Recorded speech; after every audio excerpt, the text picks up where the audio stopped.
Bismillahirrahmanirrahim. Assalamualaikum warahmatullahi wabarakatuh. Selamat pagi Sobat Kepo. Hari ini hari yang spesial buat kita karena di momen kali ini kita akan kehadiran langsung dari Kepala Perwakilan Bank Indonesia Provinsi Kepulauan Riau untuk bincang bareng sama kita terkait dengan ekonomi syariah. Selamat pagi Pak Musni. Selamat pagi Mas Ivan. Gimana Pak? Sehat Pak? Alhamdulillah sehat ini. Ini nuansanya kita di outdoor ya Pak ya. Jadi bareng sama segar ya. Segar hijau ini, gitu ya Pak ya. Sesuai dengan ini ekonomi syariah yang betul, menunjukkan. Pak Musni, izin Pak. Mungkin sebelum kita menjelaskan lebih lanjut tentang ekonomi syariah, mungkin perlu kita di-refresh dulu Pak. Sebenarnya kenapa sih Bank Indonesia itu mengambil peran untuk bisa pengembangan ekonomi syariah khususnya di Provinsi Kepulauan Riau? Ya, kita sama-sama tahu ya, mungkin Indonesia dengan penduduk muslim terbesar ya, sekitar 87% mungkin populasi kita itu dari muslim. Nah, ini merupakan potensi yang sebetulnya bisa mendukung untuk pengembangan ekonomi syariah di Indonesia. Selain itu, kita juga tentunya perlu mendukung kebijakan nasional dalam pengembangan ekonomi syariah, yaitu bagaimana kita bisa mewujudkan Indonesia sebagai pusat ekonomi syariah dunia. Kita melihat di beberapa negara, ekonomi syariah ini berkembang cukup baik, yang sebenarnya mereka populasinya, muslimnya lebih kecil daripada kita. Seperti di Inggris, di Korea, ini berkembang cukup baik ekonomi syariahnya, dan kita tahu itu penduduk muslimnya lebih kecil dari kita. Jadi potensi kita dalam hal ini cukup besar mengembangkan ekonomi dan keuangan syariah.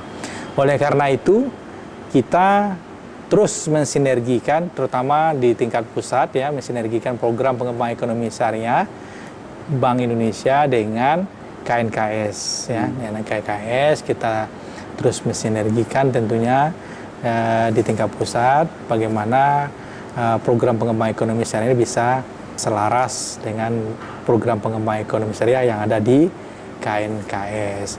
Kita juga sudah mengembangkan blueprint pengembangan ekonomi syariah ya, di situ ada 3 strategi utama pengembangan ekonomi syariah yang kita lakukan ya. Pilar pertamanya itu adalah pemberdayaan ekonomi, yang kedua itu pendalaman pasar keuangan, yang ketiga adalah penguatan asesmen, riset, dan edukasi. Nah, dalam konteks kedaerahan tentunya pengembangan ekonomi syariah yang kita lakukan di Provinsi Kepri itu fokus kepada pilar 1 dan pilar 3-nya gitu, Mas Irfan. Pilar 1-nya itu terkait dengan pemberdayaan ekonomi, dan pilar 3-nya terkait dengan edukasi. Harapan kita tentunya dengan edukasi yang kita lakukan bisa terus meningkatkan literasi ekonomi dan keuangan syariah di masyarakat Kepulauan Riau. Terima kasih banyak Pak Musni. Itu berarti Sobat Kepo mungkin punya gambaran sekarang ya tentang kenapa sebenarnya Bank Indonesia terjun dalam pengembangan ekonomi syariah. Tadi udah ada blueprint juga ternyata Bank Indonesia Pak ya. Jadi ada 3 pilar sebenarnya di Bank Indonesia yang difokuskan di konteks kedaerahan, itu ada pilar 1 dan pilar 3 betul Pak ya. Mungkin perlu diceritain juga Pak terkait dengan sebenarnya khusus di Bank Indonesia Kepulauan Riau Pak. Apa sih hal-hal atau upaya yang sudah dilakukan oleh Bank Indonesia Provinsi Kepulauan Riau khususnya dalam pengembangan ekonomi syariah? Untuk tahun 2021, setidaknya ada 5 kegiatan yang kita lakukan. Yang pertama, terkait dengan program pemberdayaan ekonomi pesantren untuk mendorong kemandirian pesantren. Jadi tujuannya program ini kita supaya bisa meminimalkan ketergantungan daripada pesantren terhadap pihak lain. Di sini ada programnya yang terkait dengan penguatan daripada pengembangan yang kita lakukan sebelumnya. Ada memang pengembangan yang baru kita lakukan tahun ini. Jadi di sini kita memperkuat usaha yang sudah ada dan terus juga memperluas pesantren ya untuk pengembangan ekonomi syariahnya. Nah, seperti misalnya untuk penguatan dari pengembangan pesantren yang sebelum kita lakukan, itu kita melakukan bantuan teknis untuk pembibitan dan pengembangan pakan lele ya di salah satu pesantren. Nah, dengan pengembangan ini kita harapkan pesantrennya tidak hanya membesarkan lelenya, tapi juga bisa menyiapkan bibit ya, pembibitan yang dipakai sendiri dan juga nanti bisa dijual ke masyarakat. Dan juga mereka sekarang dengan Bantek untuk pembuatan pakan ini juga bisa menghasilkan pakan sendiri, jadi tidak harus beli lagi. Ya, itu penguatan antara lain yang kita lakukan. Selain juga kita ada penguatan di dalam hal catering. Catering. Catering ini juga kita berikan Bantek, selain juga kita bangun kerjasama ya mereka dengan industri pengolahan sehingga mereka bisa mensuplai salah satu industri di kota Batam ini. Itu bentuk-bentuk penguatan. Kemudian ada juga yang baru memang kita lakukan, itu dengan memberikan bantuan untuk alat produksi konveksi. Nah, itu bentuk penguatan dan bantuan baru yang kita berikan dalam rangka mendorong kemandirian pesantren. Yang kedua, ada juga kita sudah membentuk habit train. Ya, kita membentuk habit train. Nah, dengan pembentukan habit train KPD ini, kita harapkan nanti unit usaha yang ada di pesantren ini bisa melakukan sinergi ya, kolaborasi saling untuk menggunakan produk sesama pesantren yang tergabung di dalam habit train. Dengan adanya habit train ini sekarang sudah ada cikal bakalnya, Mas Ivan. Cikal bakalnya ini ada warung pesantren itu sudah dibentuk oleh habit train. Yang kita harapkan ini ke depan nanti menjadi ini koperasi sekunder di dalam habit train. Nah, nanti akan menaungi produk-produk daripada pesantren. Nah, yang ketiga itu kita juga mendorong ya sertifikasi halal bagi produk-produk UMKM ya di Kepulauan Riau. Ini kita memberikan edukasi, kita lakukan webinar dan juga FGD, dan juga kita melakukan sinergi dengan Kemenak ya untuk bisa memfasilitasi sertifikasi halal bagi UMKM yang ada di Kepulauan Riau. Juga yang keempat ya, melakukan berbagai upaya untuk meningkatkan literasi ekonomi keuangan syariah melalui berbagai event yang kita lakukan. Ya, kita punya event festival ekonomi syariah, kemudian kita juga ada event ISEF. Event ini ada forum syariahnya, ada syariah fairnya di dalamnya. Jadi untuk kita bisa mendukung UMKM kita bisa terlibat di situ, ini kita lakukan berbagai seleksi, berbagai kompetisi sehingga UMKM kita termasuk juga pondok pesantren bisa terlibat di dalam forum ekonomi syariah ya. Baik di tingkat lokal maupun regional seperti halnya di Sumatera maupun yang di tingkat nasional. Nah, kemudian kita juga memfasilitasi UMKM kita ini bisa lolos IKRA supaya bisa lebih memperluas akses pasar dan juga bisa meningkatkan penerimaan di pasar dan juga untuk memperkuat ekosistem halal value chain. Kita lakukanlah kurasi dan juga bantuan teknis terhadap UMKM sehingga mereka bisa lolos IKRA. Itu 5 hal yang setidaknya kita lakukan di 2021 untuk mendukung pengembangan ekonomi syariah di Kepulauan Riau. Nah, sebenarnya Pak, pasti ada tantangan dong Pak ya. Sebenarnya apa sih tantangan-tantangan Bapak selama ini dalam pengembangan Exshare? Bagaimana kita terus bisa memperkuat sinergitas ya, kolaborasi di antara elemen ekonomi keuangan syariah yang ada ini terus tentunya masih menjadi tantangan kita bersama, baik dari sisi pelaku ekonomi syariah maupun stakeholder yang ada.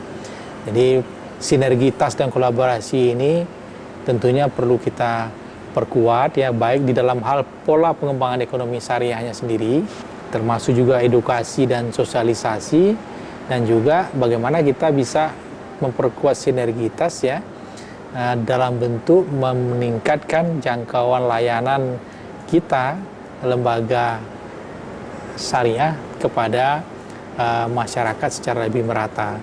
kuncinya sinergi dan kolaborasi, Pak, ya? Kolaborasi itu Karena- tantangan kita bagaimana memperkuat sinergi dan kolaborasi itu. Nah ini tentunya menjadi tantangan buat kita semua bisa bersinergi dengan Betul. baik dan berkolaborasi dengan baik. Wah. Itu Mas. Pak Musni, menarik banget ya Pak ya. Ternyata kolaborasi Ya. dan sinergi itu menjadi penting sekali untuk pengembangan ekonomi syariah. Nah sebenarnya siapa sih Pak unsur-unsur eksternal yang selama ini terlibat dan juga peran masing-masingnya seperti apa Pak?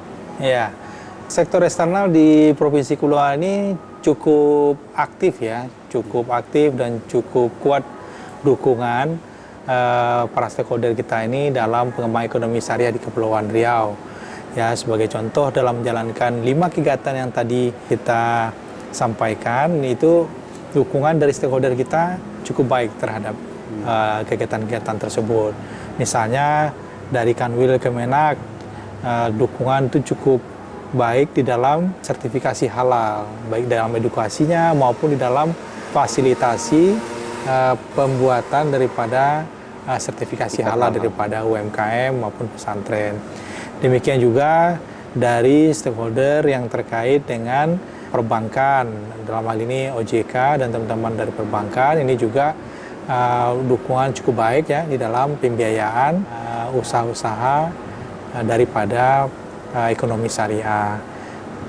Lembaga amil zakat juga begitu, LAS, Basnas, ya, DSNI, ya, Amanah Batam ini juga dukungan cukup baik di dalam upaya kita mengoptimalkan sumber pembiayaan sosial ya dalam untuk mendukung ekonomi syariah ini. Nah, demikian juga dari sisi Forum Komunikasi Pondok Pesantren ya FKPP ini juga menjembatani kita untuk berkomunikasi dan berkoordinasi dengan pondok pesantren dalam rangka mendorong kemandirian daripada pesantren. Wah, menarik banget ya. Ternyata semua terlibat dari mulai jajaran pemerintahan, instansi vertikal dari Kementerian Agama, betul Pak ya? Ada dinas-dinas terkait, kemudian ada juga beberapa komunitas, forum komunikasi pondok pesantren juga ternyata itu berperan dalam pengembangan ekonomi syariah. Nah, sebenarnya Pak, kalau kita lihat dari Bank Indonesia sendiri Pak, Bank Indonesia sendiri kan kita mengenal bahwa ada 5 nilai-nilai strategis ya Pak. Mulai dari trust and integrity, professionalism, excellence, coordination and teamwork, dan juga public interest. Nah, menurut pandangan Bapak, Pak, sebenarnya dari 5 itu, mana sih Pak yang paling relevan dalam kegiatan pengembangan ekonomi syariah, khususnya di Provinsi Kepri? Dari kegiatan-kegiatan yang kita lakukan tadi, setidaknya tadi yang 5 kita sampaikan, kita ingin bisa menunjukkan bahwa nilai-nilai strategis yang kita bisa tunjukkan dari kegiatan itu adalah public interest dan koordinasi dan teamwork. Ya, jadi tadi dari sertifikasi halal, bagaimana kita juga memberikan pemandirian pesantren. Jadi kita bisa memberikan perbaikan ya kepada stakeholder kita melalui kegiatan-kegiatan yang kita lakukan tadi. Dan ini kita lakukan, kita capai dengan koordinasi dan teamwork tentunya dengan berbagai stakeholder yang ada, baik di internal kita maupun dengan stakeholder. Termasuk juga tentunya dengan internal kita itu sudah pasti ya. Itu nilai-nilai strategis yang menjadi corong utama dalam kegiatan pengembangan ekonomi syariah. Nah, terakhir Pak, mungkin pertanyaannya Pak, sebenarnya apa sih harapan ataupun ekspektasi dalam pengembangan ekonomi syariah khususnya di Provinsi Kepulauan Riau di tahun depan Pak? Ya, yang pertama tentunya sinergi dan kolaborasi berbagai elemen pelaku dan stakeholder tentunya perlu terus kita tingkatkan, kita perkuat supaya literasi ekonomi syariah ini kita bisa lebih tingkatkan lagi di tahun mendatang. Dan yang kedua tentunya kita ingin keterlibatan daripada berbagai pihak di sini termasuk juga pelaku pesantren ya, UMKM di dalam ekonomi syariah, bahkan juga perbankan ya lebih besar lagi di tahun mendatang. Kalau konteksnya wilayah Kepri tentunya juga nanti kita menjangkau pengembangan ekonomi syariah di kabupaten kota lainnya itu. Karena fokus tahun ini kelihatannya masih sulit kita untuk pergerakan ke wilayah lain Pak ya. Mobilitas juga ya. Betul. Mudah-mudahan tahun depan ini bisa kita perluas cakupan. Amin Pak. Banyak mungkin teman-teman yang udah nunggu Pak kedatangan Bank Indonesia dalam pengembangan XR di wilayah-wilayah lain. Terima kasih banyak Pak Musni buat paparannya. Menarik banget Pak tentang pengembangan ekonomi syariah di Kepulauan Riau.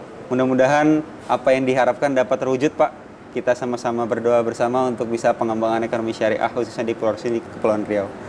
Sobat Kepo, demikianlah bincang-bincang kita bersama dengan Kepala Perwakilan Bank Indonesia Provinsi Kepri, Bapak Musni Hardi Kasumaatmadja. Sampai berjumpa di kegiatan XR in Action tahun 2022. Terima kasih. Wabillahi taufik walhidayah. Wassalamualaikum warahmatullahi wabarakatuh.